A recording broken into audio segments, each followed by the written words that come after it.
Halo semuanya, perkenalkan saya Aziz Aditya Tama.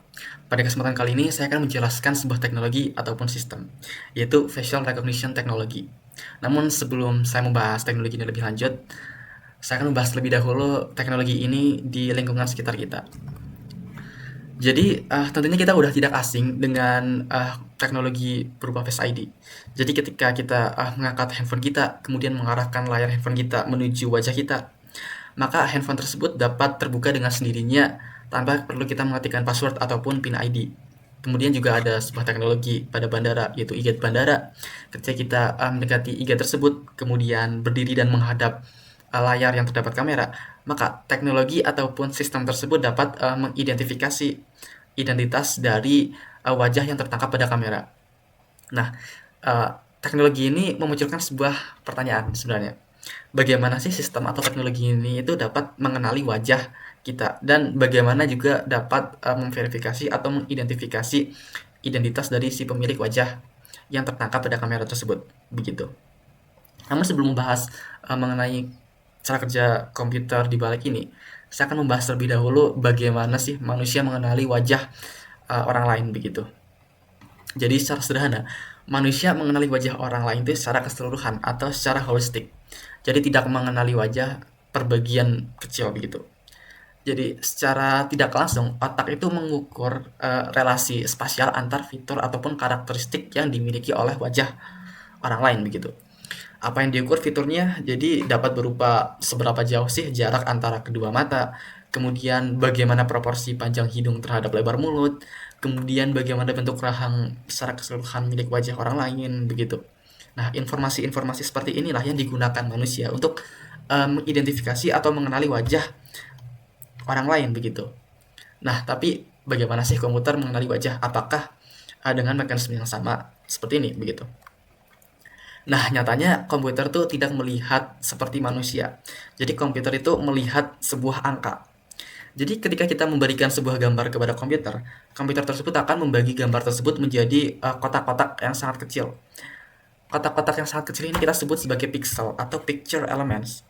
Nah, masing-masing dari picture elements ini tuh memiliki sebuah nilai. Nilai ini tuh merepresentasikan sebuah dapat dibilang sebagai intensitas ataupun tingkat kecerahan yang terdapat pada layar atau daerah picture element tersebut. Misal sebuah pixel berwarna hitam pekat, maka pixel tersebut dapat bernilai 0. Kemudian jika pixel tersebut berwarna putih, pixel tersebut dapat bernilai angka 255. Nah, bagaimana jika pixel tersebut berwarna yang lebih kompleks, misal berwarna ungu atau pink begitu? Nah, jika berwarna kompleks seperti itu, pixel tersebut akan terdiri dari kombinasi 3 angka. 3 angka ini itu terdiri dari warna red, green, dan blue. Kombinasi ini kemudian akan merepresentasikan warna dari pixel yang ada pada daerah atau pixel pada daerah tersebut begitu. Misalkan sebuah gambar terdiri atau memiliki spesifikasi 12 megapiksel dan gambar tersebut memiliki warna yang kompleks. Nah, gambar ini tuh akan memiliki 12 mega dikali 3 piksel begitu atau 3 angka begitu. Jadi foto tersebut terdiri dari 36 juta angka. Nah, 36 juta angka inilah yang secara tidak langsung komputer gunakan untuk mengenali wajah yang ada pada gambar begitu. Nah, tapi apakah keseluruhan angka-angka inilah digunakan untuk pemrosesan itu? Jadi sebenarnya tidak, karena itu tentunya akan memakan waktu yang sangat lama dan tidak efisien. Jadi secara keseluruhan pemrosesan wajah pada teknologi ini tuh terdiri dari 3 rangkaian begitu. Jadi yang pertama itu ada face detection. Jadi pada awalnya akan diidentifikasi wilayah atau daerah yang memuat wajah pada gambar tersebut begitu. Jadi akan dipetakan sebuah daerah di mana daerah tersebut terdapat wajah kita begitu. Nah, untuk pemrosesan ini itu dapat digunakan sebuah model ataupun algoritma yang digunakan. Contohnya pada bagian ini tuh ada YOLO ataupun Hauge atau Histogram of Oriented Gradient.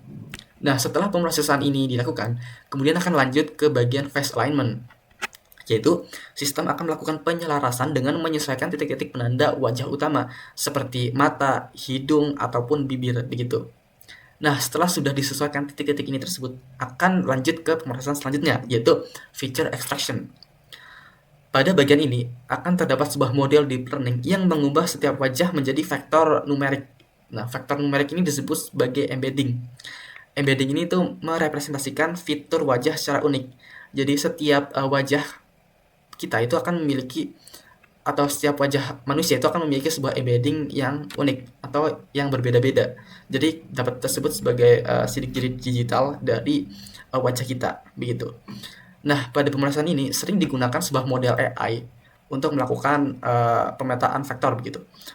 Model AI yang digunakan apa? Contohnya itu ada deepface ataupun FaceNet, begitu. Kemudian setelah dilakukan pemrosesan wajah yang ada pada gambar, bagaimana sih komputer dapat mengidentifikasi atau membedakan wajah tersebut dengan wajah yang lainnya? Nah, jadi pada awal teknologi ini ada, pada awalnya programmer itu akan menuliskan sebuah aturan pada komputer, dan komputer itu akan memproses aturan tersebut dan menghasilkan output. Contohnya bagaimana?